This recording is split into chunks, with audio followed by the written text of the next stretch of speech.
Om Shanti. Good morning.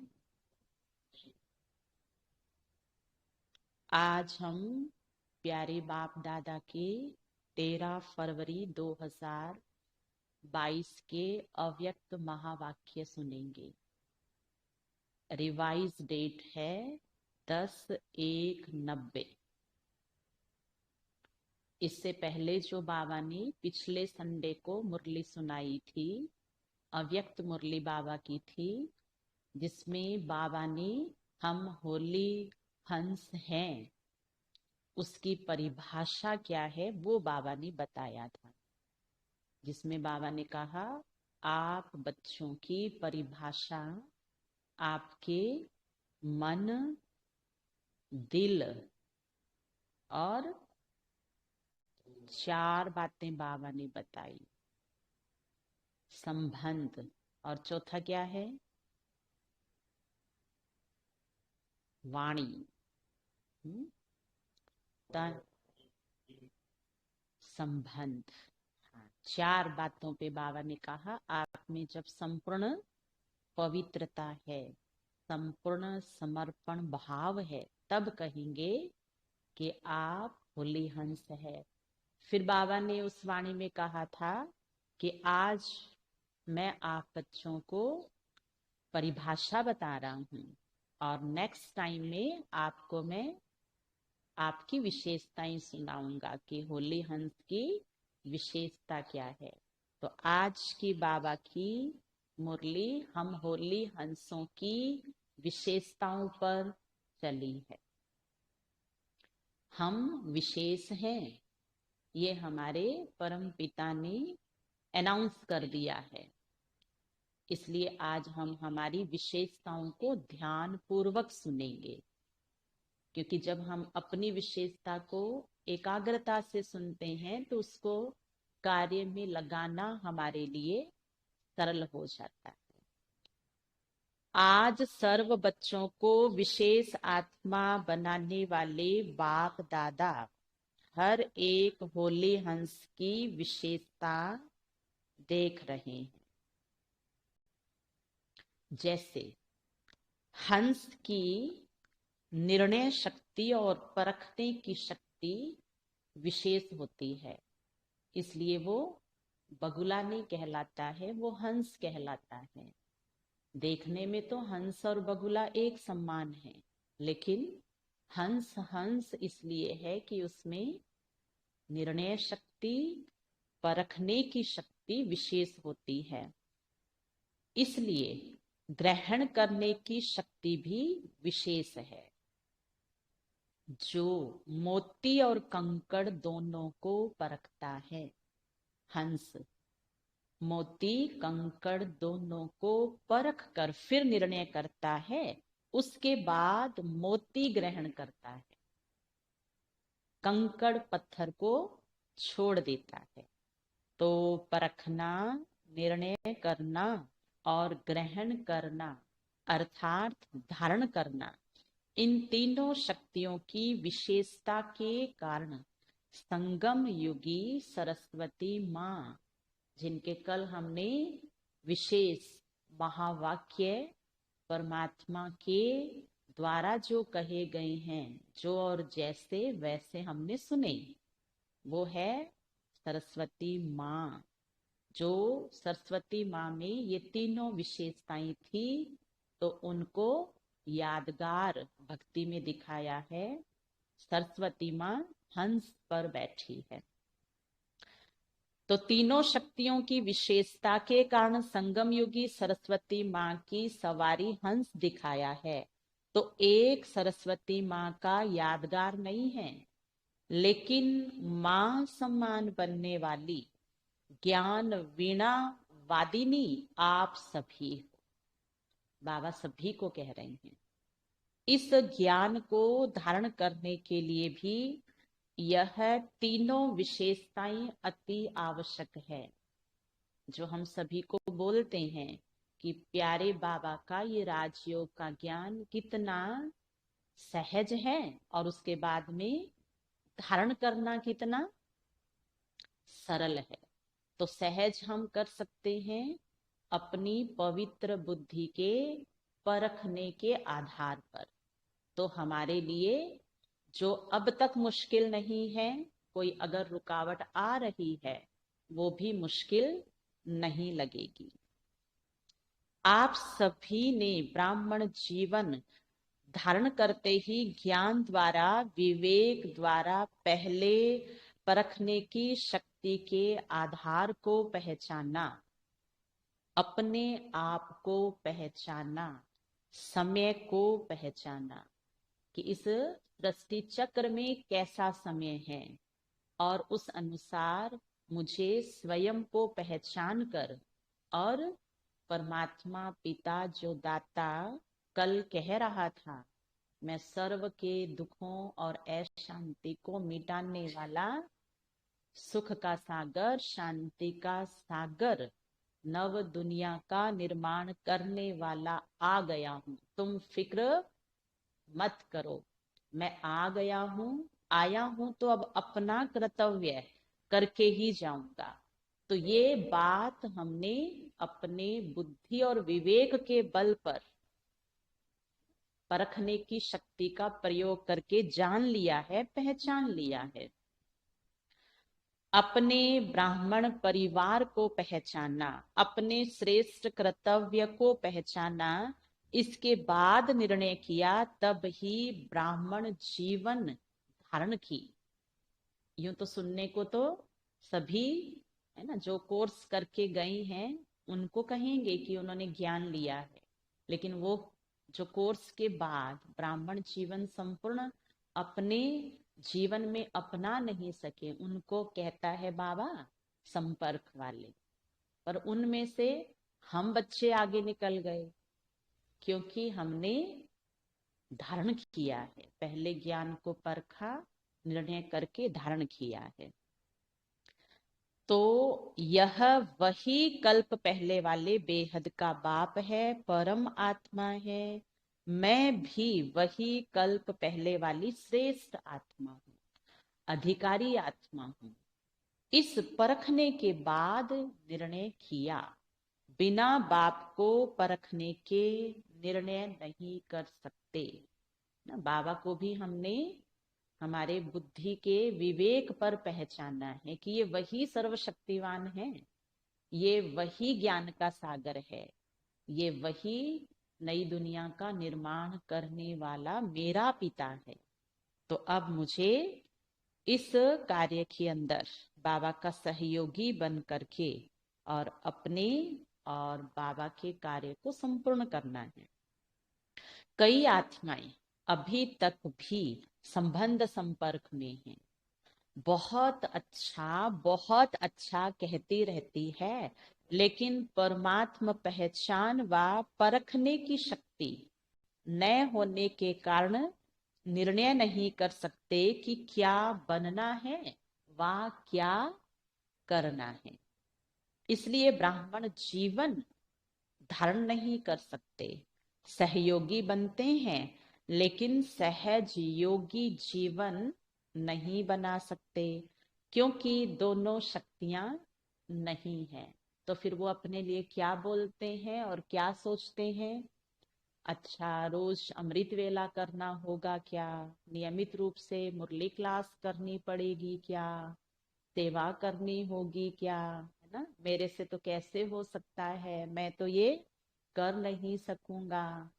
तो इन संकल्पों के पीछे पूर्णतः ब्राह्मण जीवन अपना नहीं सके हैं। सहयोगी हैं, लेकिन सहज योगी जीवन, ब्राह्मण जीवन नहीं अपना सके हैं। इसलिए फिर होली हंस नहीं बन सकते। पवित्रता रूपी मोती और अपवित्रता रूपी कंकड़ दोनों को अलग नहीं समझते। आज तो बाबा ने कंकड़ पत्थर का भी सही अर्थ बता दिया। कंकड़ क्या है? अपवित्रता, और मोती क्या है? पवित्रता। तो होली हंस की विशेषता है पहले शक्ति परखना, अर्थात पहचानना। आप होली हंसों में यह दोनों शक्तियां है ना? पूछा बाबा ने। सब बताओ, जो भी मुरली सुन रहे हैं सब बोलो, दोनों शक्तियां। तो बाबा को खुशी हो रही है कि ये होली हंस है, तब तो मेरे सामने बैठे हैं। क्योंकि बाप को पहचानना, अपने आप को भी पहचानना, निर्णय भी ठीक किया तब तो ब्राह्मण बने और चल रहे हो। इस बात में तो सब पक्के पास हो। एक बाबा ने आज हमें पास दे दिया।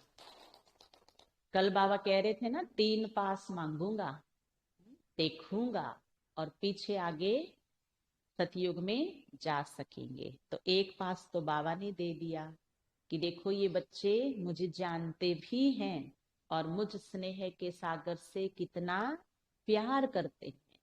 प्यार में ही तो कुर्बानी होती है ना, प्यार में ही जीवन हमें, हमारा ब्राह्मण जीवन अब सरल और सहज लगता है।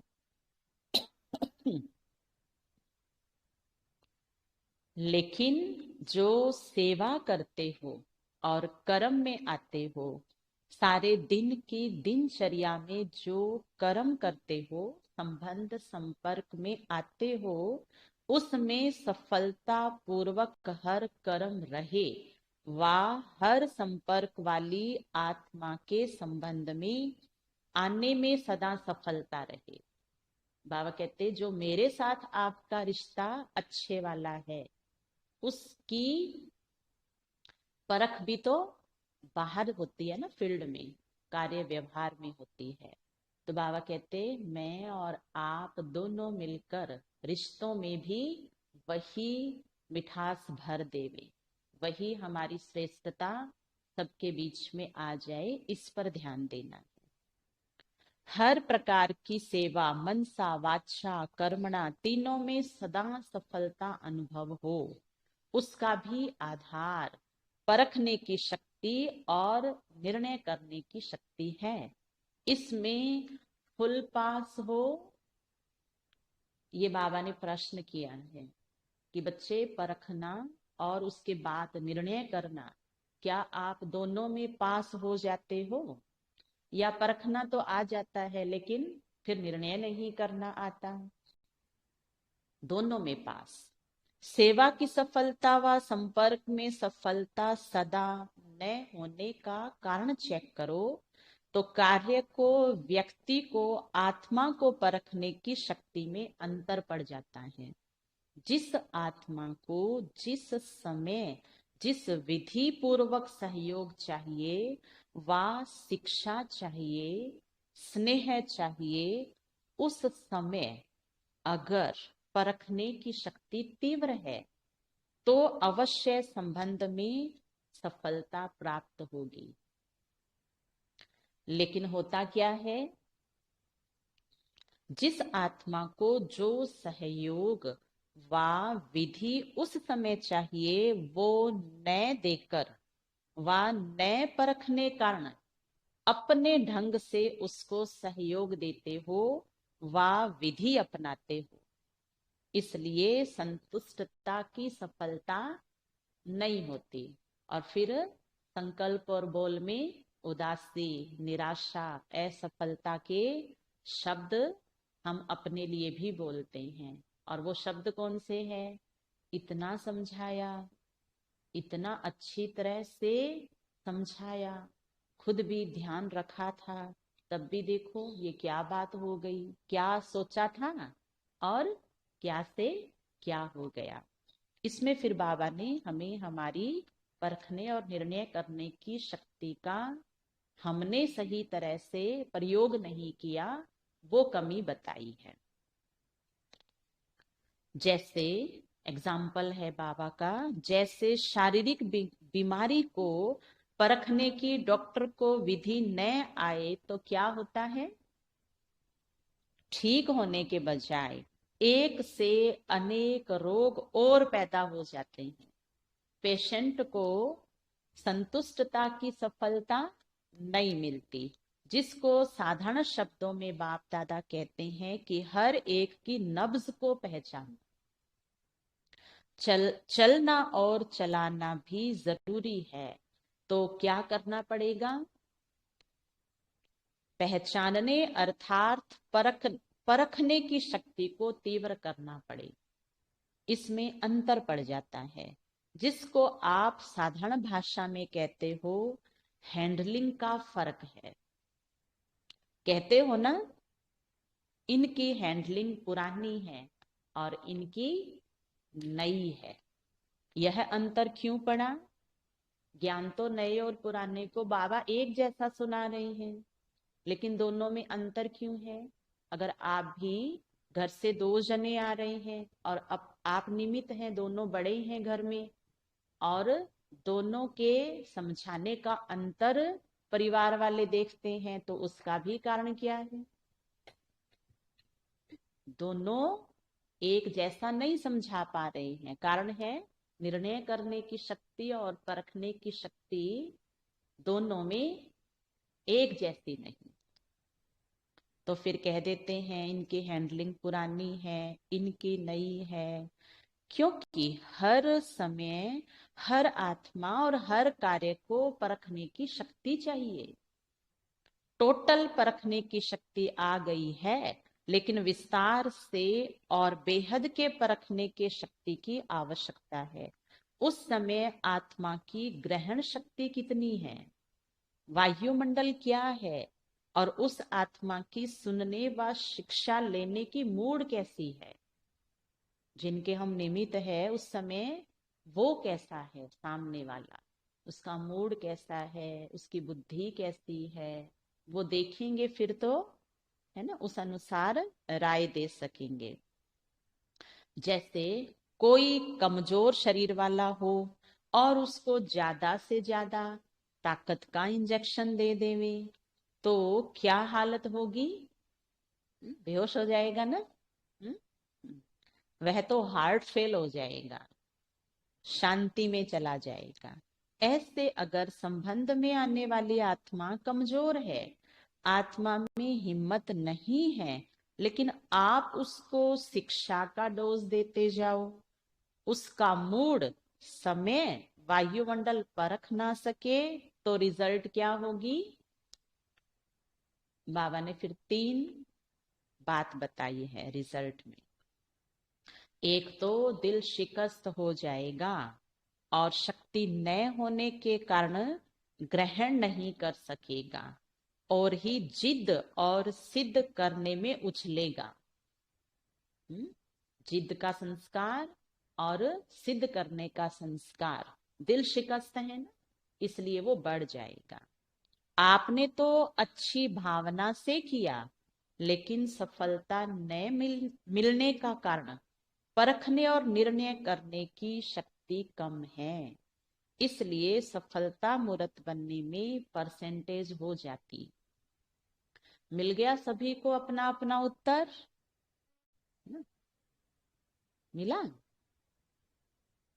तो बाबा कहते सारे दिन के कर्म और संबंध में परखने के शक्ति की आवश्यकता हुई ना, इसलिए शिक्षा भल दो, लेकिन सब बातों को परख कर फिर कदम उठाओ। ऐसे ही सेवा के क्षेत्र में भी अगर आत्माओं की आवश्यकता और इच्छा परखने के बिना कितना भी अच्छा ज्ञान दे दो, कितनी भी मेहनत कर लो, लेकिन सफलता नहीं होगी।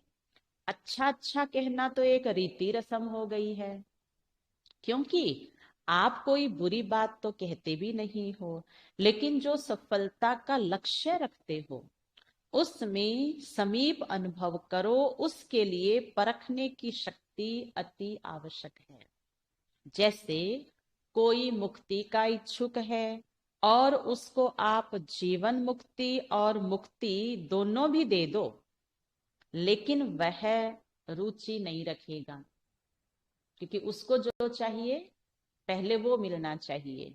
आगे तो उसने अपने आप निर्णय कर लेना है कि अच्छा भैया मुक्त तो हो गए और अब जीवन मुक्त भी हो जाएंगे। पानी के प्यासे को 36 प्रकार का भोजन दे दो, लेकिन वह संतुष्ट पानी की बूंद से ही होगा ना, न कि भोजन से। तो मुक्ति के इच्छुक को परख कर अगर उसको मुक्ति के बारे में स्पष्टीकरण देंगे तो उसकी इच्छा भी बढ़ेगी और जीवन मुक्ति में परिवर्तन भी हो जाएगी।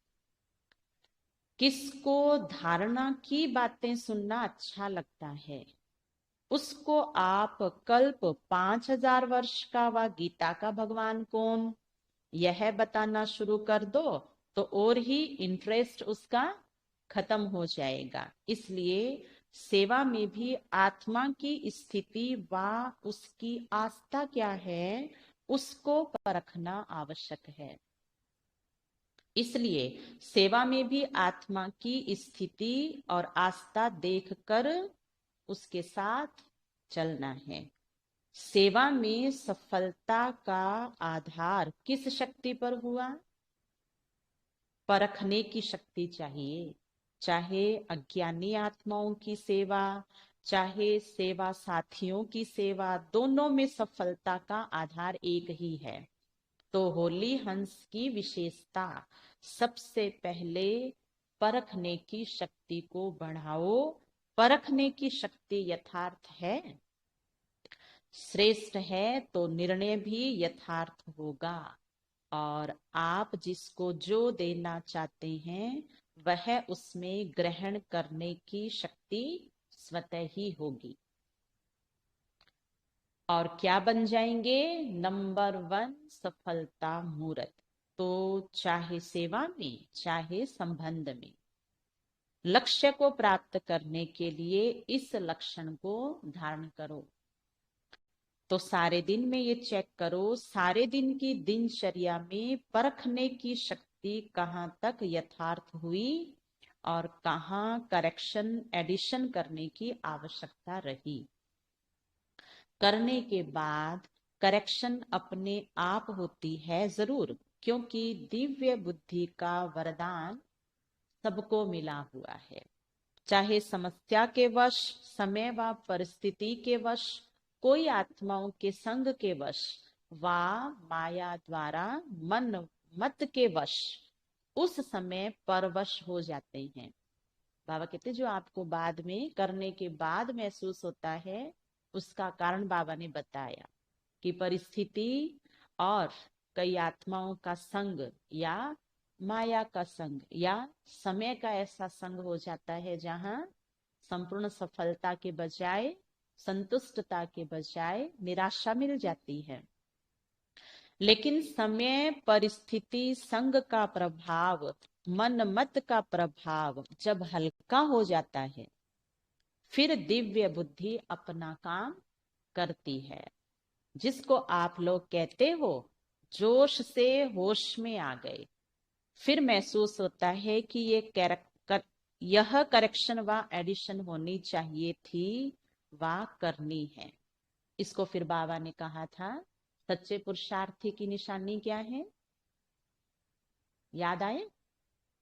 पिछले संडे की मुरली में बाबा ने कहा था कि हाँ आप बच्चे हैं तो सच्चे पुरुषार्थी ही, कि अरे ये वाला शब्द नहीं बोलना चाहिए था, ऐसे नहीं कहना चाहिए था। उसी को बाबा फिर आज याद करा रहे हैं कि बच्चे आपको महसूस तो हुआ, लेकिन महसूस करने के बाद अब पुरुषार्थ क्या है कि मुझे मेरी परखने की शक्ति को बढ़ाना है। लेकिन रजिस्टर में व कर्मों के हिसाब के किताब में दाग नहीं, लेकिन बिंदी तो पड़ गई, बिल्कुल साफ तो नहीं रहा ना। इसलिए कहा जाता है कर्मों की लीला अति गुह्य है। टीचर्स तो कर्मों की लीला को अच्छी रीति जान गई है ना। टीचर्स सारा दिन क्या गीत गाती है, कौन सा गीत गाती है टीचर्स बहने, कि वाह मेरे श्रेष्ठ कर्मों की लीला। कर्मों के गहन गति की लीला नहीं, श्रेष्ठ कर्मों की लीला। दुनिया वाले तो हर कर्म में, हर कदम में कर्मों को ही कूटते रहते हैं कि हाय मेरे कर्म।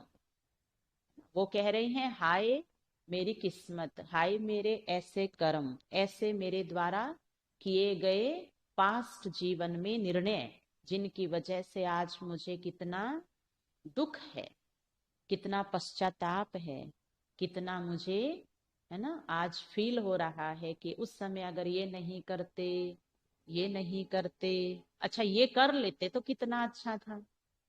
तो बाबा कहते देखो कहाँ व्यक्ति करने के बाद पश्चाताप करता है, और कहाँ टीचर्स बहने क्या कह रही है, वहां मेरा श्रेष्ठ भाग्य, ऐसे मेरे अच्छे कर्म, जहां संग किसका, रंग किसका, किसके घर में बैठे हैं और किसके साथ सारा दिन लीला करते हैं, वहां रे मेरे वो अच्छे वाले किए हुए कर्म, जो और अच्छे कर्म करवा रही हैं। क्योंकि भगवान के साथ रहना, उसके साथ जीना, उसके घर में उसकी जिम्मेवारी को संभालना, ये बिना सौभाग्य के, बिना अच्छे कर्मों के मिल जाता है, नहीं मिलता है। तो बाबा हम बहनों को नशा चढ़ा रही हैं कि गाओ अपने गीत, अपने भाग्य के गीत गाओ। तो दुनिया में हर कदम में कर्मों को ही कूटते रहते हैं कि हाय मेरे कर्म। आप कहेंगे वाह श्रेष्ठ कर्म।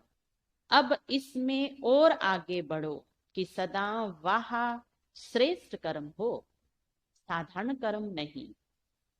कर्मों को कूटना तो खत्म हो गया, लेकिन श्रेष्ठ कर्म हो इसमें अंडरलाइन करना। अगर मिक्स कर्म है, साधारण भी है, श्रेष्ठ भी है, तो सफलता भी मिक्स हो जाती है, जिसका खुलासा फिर बाबा ने पहले वाले पेज पर कर दिया है। अभी विशेष अटेंशन यह देना है कि साधारणता को विशेषता में परिवर्तन करो। इस पर भी कभी सुनाएंगे कि बाप दादा हर एक की रोज की दिनचर्या में क्या क्या देखते हैं, साधारणता कितनी है और विशेषता कितनी है, यह रिजल्ट देखते रहते हैं। बाप दादा के पास देखने के साधन इतने हैं, जो एक ही समय देश विदेश के सभी बच्चों को देख सकते हैं। सबसे बड़ा टीवी बाबा के पास है, इसलिए छोटे छोटे टीवी मनुष्यों ने भी बना लिए।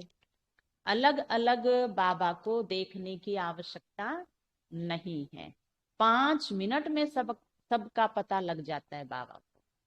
कितनी देर में, 5 मिनट में सारों का। तो इस हिसाब से बाबा के पास ये यहाँ वाले विज्ञान नहीं है, बाबा की विज्ञान से ये विज्ञान बनी है।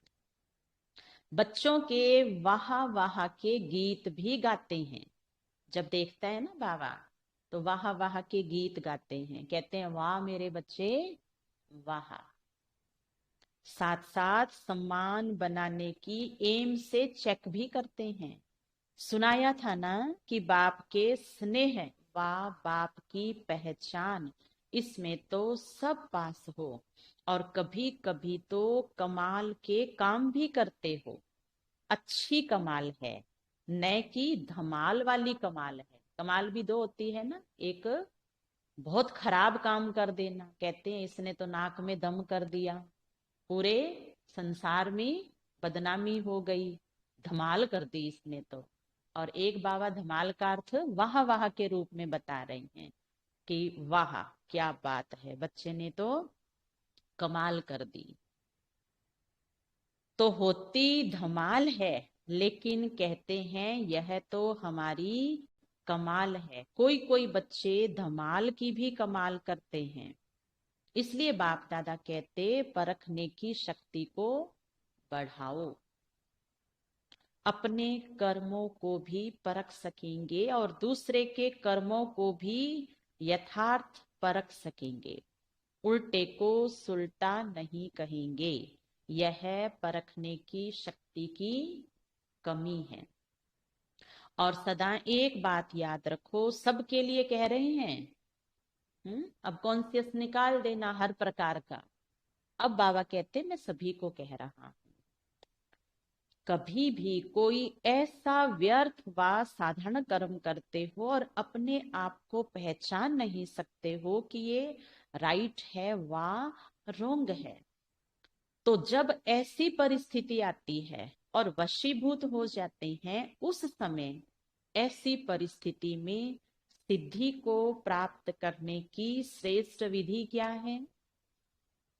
बाबा तो हमें पहले बता चुके हैं, क्योंकि उस समय अपनी बुद्धि तो वशीभूत है, व्यर्थ संकल्पों के कारण उस बात में बुद्धि अटक गई है।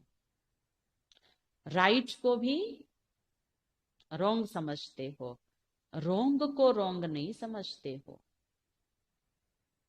राइट समझते हो। फिर जिद करेंगे या सिद्ध करेंगे, यह निशानी है वशीभूत बुद्धि की। तो जो माया के वश बुद्धि है, तब हम क्या कह रहे हैं? सिद्ध कर रहे हैं, तब हम जिद कर रहे हैं और सामने वाला उसे महसूस कर रहा है। सामने वाला हमें कह भी रहा है, देखो अब आप जिद कर रहे हो, आप सिद्ध कर रहे हो। लेकिन उस समय भी हमारी बुद्धि क्या कहेगी? नहीं, मैं गलत कैसे हूं, मैं बिल्कुल राइट हूं, मैं जो कह रहा हूं वो बिल्कुल बिल्कुल सही है। तो ये परख बाबा ने आज बताई कि अगर सामने वाला ही हमें कह रही है आपकी जिद है, आप सिद्ध कर रहे हो, तो वहां हमें शांत होना होगा, अपने को अंदर अच्छी तरह से एकाग्र करना होगा, फिर से अपने बुद्धि का परीक्षण करना होगा। क्योंकि हमारे साथ शब्द तो आ गए ना कि ये जिद है आपकी। ऐसे समय पर सदैव एक बाप दादा की श्रेष्ठ मत याद रखो कि जिन्हों को बाप ने निमित्त बनाया है, वह निमित्त आत्माएं जो डायरेक्शन देती है उसको महत्व देना चाहिए। बाबा वापिस लाए हैं, कहाँ कहाँ चले गए थे सभी कि हाँ मैं घर में तो निमित्त थी ना, कारोबार में निमित्त था ना, इसलिए मैंने वहां पर राय दी थी, विचार दिया था। बाबा कहते अब वापिस आ जाओ, वहां से बुद्धि को निकालो, अब कहाँ आ जाओ? ब्राह्मण परिवार में आ जाओ। और ब्राह्मण परिवार में ही हम अपनी बात को समझ पाते हैं। कई बार आपके लिए सुनने में आता है ना कि इनके जो वो सीनियर भाई है ना, ज्ञान में चलते हैं, जब इनको वो समझा देते हैं तो समझ में आ जाता है। इनकी जो निमित्त दीदियां हैं ना, ये जब ये बात समझा देते हैं ना तो समझ में आ जाती है। तो इसके लिए भी हम बाबा का शुक्रिया करें कि हम जब हमारे बाबा के परिवार में आ जाते हैं, निमित्त के पास आ जाते हैं, निमित्त इंचार्ज के पास आकर के, और वो बात ठीक हो जावे, मान लेते हैं, तो यही तो मैंने अपने आप को अपना सम्मान दे दिया और बाबा का रिगार्ड रख दिया।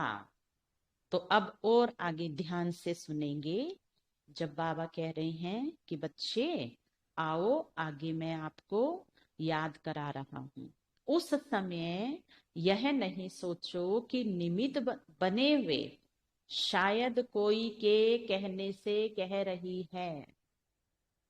निमित्त किसके कहने पर कह रहे हैं? उसके कहने पर, और मुझे सिखा रही हैं, मुझे बता रही हैं। मेरी गलती पर वो आए होंगे, वो आई होगी, और आकर के इनको बताया होगा, तो ये मुझे सावधानी दे रहे हैं। आता है ना ऐसा मन में? हाँ, तो आज बाबा कह रहे हैं बच्चे इसको भी खत्म करना है आपको, इसमें धोखा खा लेते हो। निमित्त बनी हुई श्रेष्ठ आत्माओं द्वारा जो शिक्षा व डायरेक्शन मिलते हैं, उसको उस समय महत्व देने से अगर कोई बुरी बात भी होगी तो आप जिम्मेवार नहीं हैं। जैसे ब्रह्मा बाप के लिए सदा कहते हैं कि अगर ब्रह्मा द्वारा कोई गलती भी होगी तो वह गलती भी बदल के आपके प्रति सही हो जाएगी। और ये तो बाबा की 1990 की मुरली है। तब तो ब्रह्मा बाबा जा चुके थे, लेकिन फिर भी बाबा उनका एग्जाम्पल देख करके हमें समझा रही हैं। तो ऐसे निमित्त बनी हुई आत्माओं प्रति कभी भी यह व्यर्थ संकल्प नहीं उठना चाहिए। जो निमित्त के पास वो संकल्प आ जाए और आपके लिए उनकी सोच पहले वाली ही पक्की रहे। और वो पहले वाली सोच कौन सी है? ये नहीं बदलेंगे, ये नहीं सुधरेंगे, भले इनको कह तो दिया है, चलो हमारी शुभ भावना थी, इस बार अच्छे मन से भी कहा है और पूरा सहयोग देने के भाव से कहा है, लेकिन आप वाले उस व्यर्थ संकल्प ने क्या किया?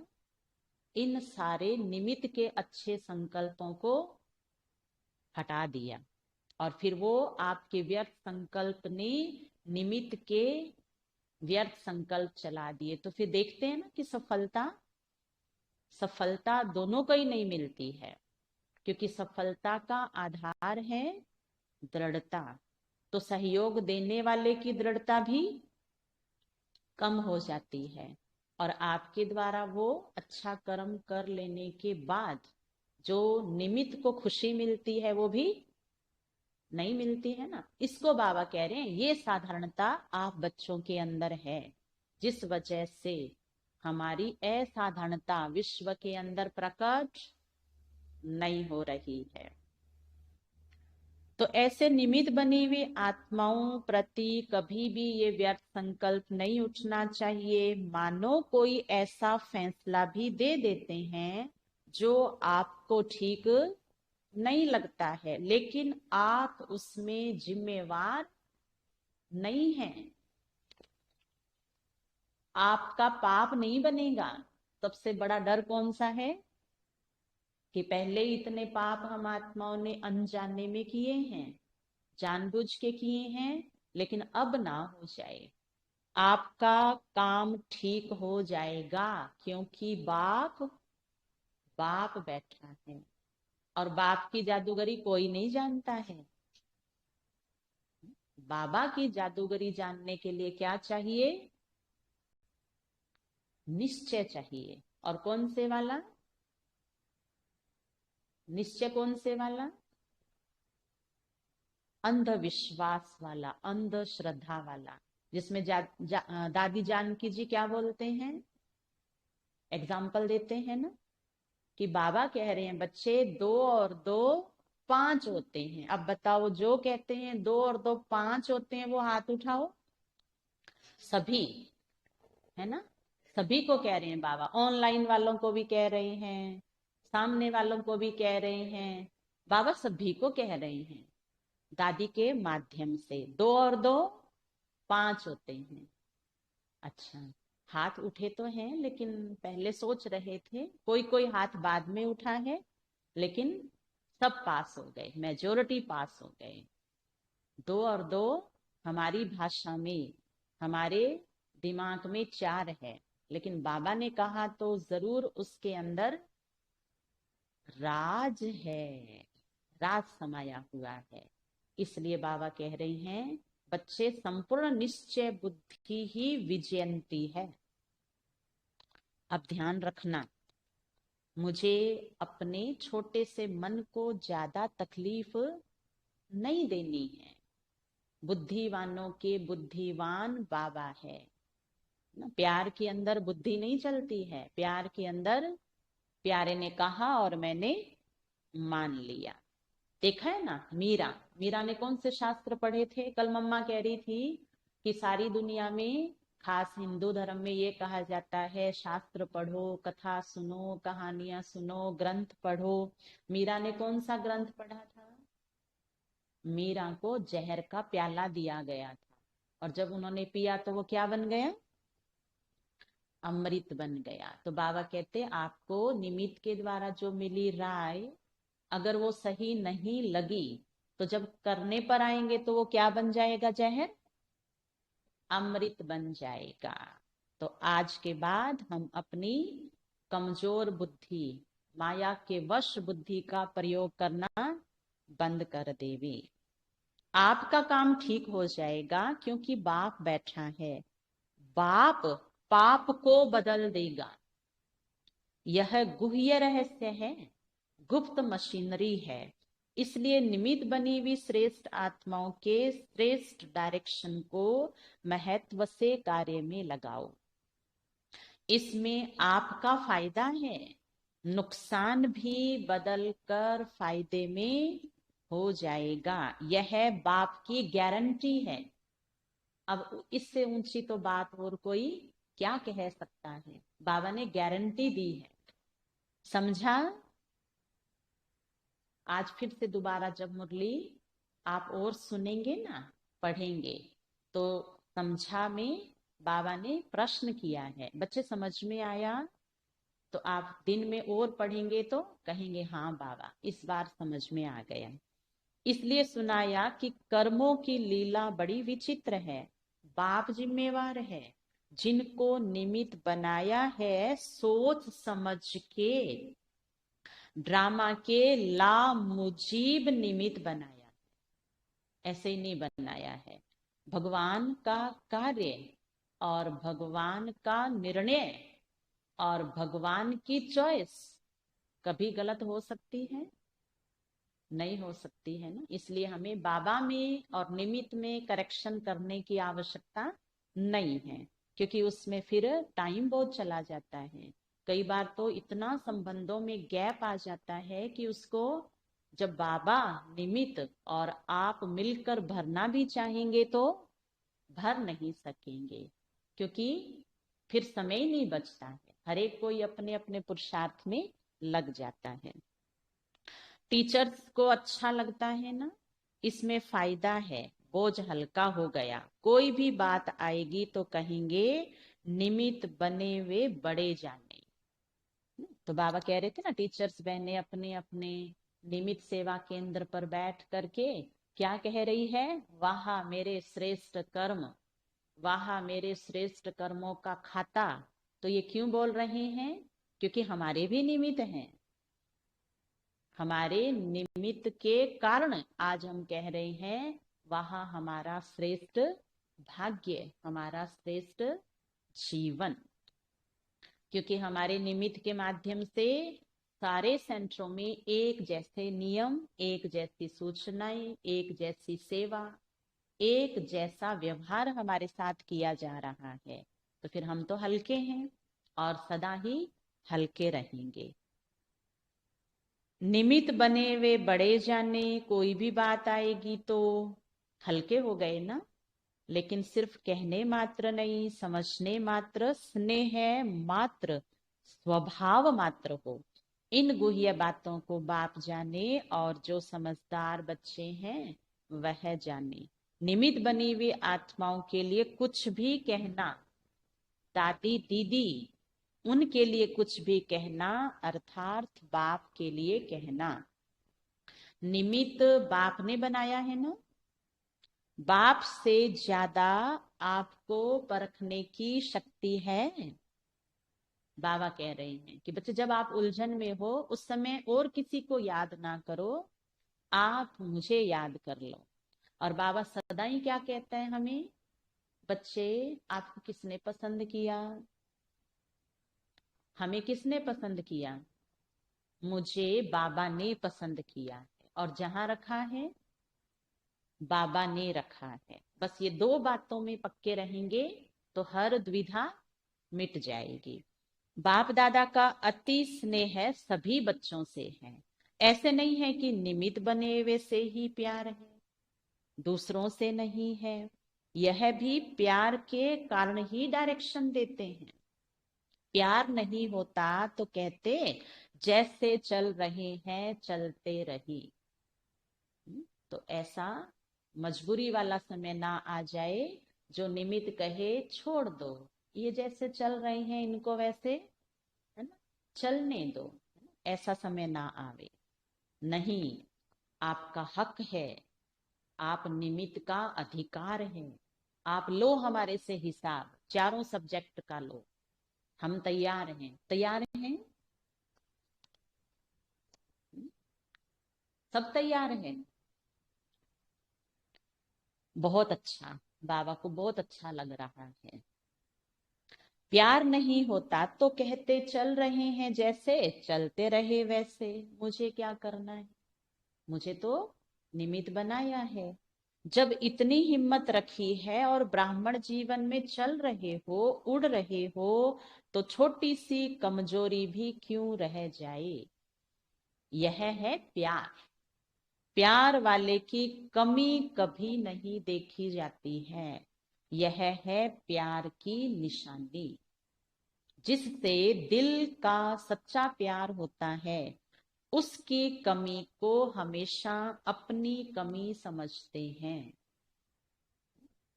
मेरी कमी और मेरे सामने वाले की कमी, ये दोनों ही नहीं रहनी चाहिए, क्योंकि इन दोनों कमी माना कुछ कम है, कम है तो कमी है ना। हाँ, तो प्यार भर देना है तो वो कमी वहां से निकल जाएगी। अच्छा, चारों ओर के सदा परखने की शक्ति की विशेष आत्माओं को सदा हर कर्म और संबंध में श्रेष्ठ सफलता प्राप्त करने वाली सफलता मूर्त आत्माओं को सदा हिम्मत और शुभ भावना और शुभ कामना द्वारा परिवर्तन करने वाली शक्तिशाली आत्माओं को सदा, वाह मेरे श्रेष्ठ कर्म। आज सारा दिन क्या संकल्प करेंगे, वाह मेरे श्रेष्ठ कर्म जो किए हैं, उनके खुशी के गीत गाने वाले बच्चों को बाप दादा का याद प्यार और नमस्ते। हम रूहानी बच्चों की रूहानी बाप दादा को याद प्यार, गुड मॉर्निंग, नमस्ते नमस्ते। मेरे बाबा, मीठे बाबा, प्यारे बाबा, आपका शुक्रिया, बहुत बहुत शुक्रिया। और मेरे वाह श्रेष्ठ कर्मों का भी शुक्रिया, जिन्होंने आज मुझे बाबा के पास बिठाया है, बाबा के सामने बिठाया है, बाबा के कार्य में मुझे मेरे श्रेष्ठ कर्मों ने सहयोगी बनाया है। वरदान, शांति की शक्ति से संस्कार मिलन द्वारा सर्व कार्य सफल करने वाले सदा निर्विघ्न भव। सुन रही है माताएं? फिर ध्यान से अब दोबारा सुनेंगे बाबा का वरदान। शांति की शक्ति से संस्कार मिलन द्वारा सर्व कार्य सफल करने वाले सदा निर्विघ्न भव। विस्तार है, सदा निर्विघ्न वही रह सकते हैं जो सी फादर फॉलो फादर करता है। सी फादर फॉलो फादर करता है, सी सिस्टर सी ब्रदर करने से ही हलचल होती है। इसलिए अब बाप को फॉलो करते हुए बाप सम्मान संस्कार बनाओ, तो संस्कार मिलन की रास करते हुए सदा निर्विघ्न रहेंगे। तो मम्मा और ब्रह्मा बाबा संपूर्ण हो चुके हैं, हर कर्म में उनको फॉलो करना है। शांति की शक्ति से अथवा शांत रहने से कितना भी बड़ा विघ्न सहज समाप्त हो जाता है। जो मम्मा की कहानी में हम सुनते हैं, दादियां अपना अनुभव सुनाते हैं, ब्रह्मा बाबा से युगल जाकर के मिलते थे, तो उनके कर्मों से जो अनुभव करते वो बताते हैं कि ब्रह्मा बाबा कैसे थे, परिवार के अपने परिवार के संग कैसे थे। ब्रह्मा बाबा के संस्कार गृहस्थ में होते हुए भी श्रेष्ठ संस्कार थे। कहानियां सुनी है ना, उनको याद करना है और उनके जैसा बन जाना है। तो शांति की शक्ति से अथवा शांत रहने से कितना भी बड़ा विघ्न सहज समाप्त हो जाता है और सर्व कार्य स्वतः संपन्न हो जाते हैं। स्लोगन है, त्रिकालदर्शी वह है जो किसी भी बात को एक काल की दृष्टि से नहीं देखते, जो आज ही उसके बारे में नहीं देखते हैं, ना सोचते हैं कल उसका प्रभाव क्या होगा, बीते में क्या असर दिखाई देगा, तब वो कार्य करेंगे। कहते हैं ना, सोच समझ करके करो। जैसे बच्चों को कहते हैं भाई पढ़ाई करो, नहीं तो आने वाले भविष्य में आप कुछ नहीं कर पाएंगे, आपका जीवन दुख में बदल जाएगा, कठिनाइयां आ जाएगी। सोचो समझो फिर करो, हर एक को कहा जाता है। तो बाबा कहते एक दर्शी नहीं हो आप, एक कालदर्शी ये टाइटल है हमारा नहीं, त्रिकालदर्शी हैं। किसी भी कार्य को करने से पूर्व उसका रिजल्ट क्या होगा वो जान करके करना है। तो त्रिकालदर्शी वह है जो किसी भी बात को एक काल की दृष्टि से नहीं देखते, हर बात में कल्याण समझते हैं, हर बात में कल्याण समझते हैं। आज रविवार है और रविवार के दिन, संडे के दिन, हम सभी भाई बहने सेवा केंद्र में बैठकर प्यारे बाबा को 10 बजे तक याद करते हैं। तो अभी आप सभी बाबा की याद में समा जाएंगे 10 बजे तक। और ऑनलाइन जो भाई बहने सुन रहे हैं, आपको भी याद होगा आज हमें 10 बजे तक बाबा के साथ रूह रिहान करनी है। अच्छा, ओम शांति।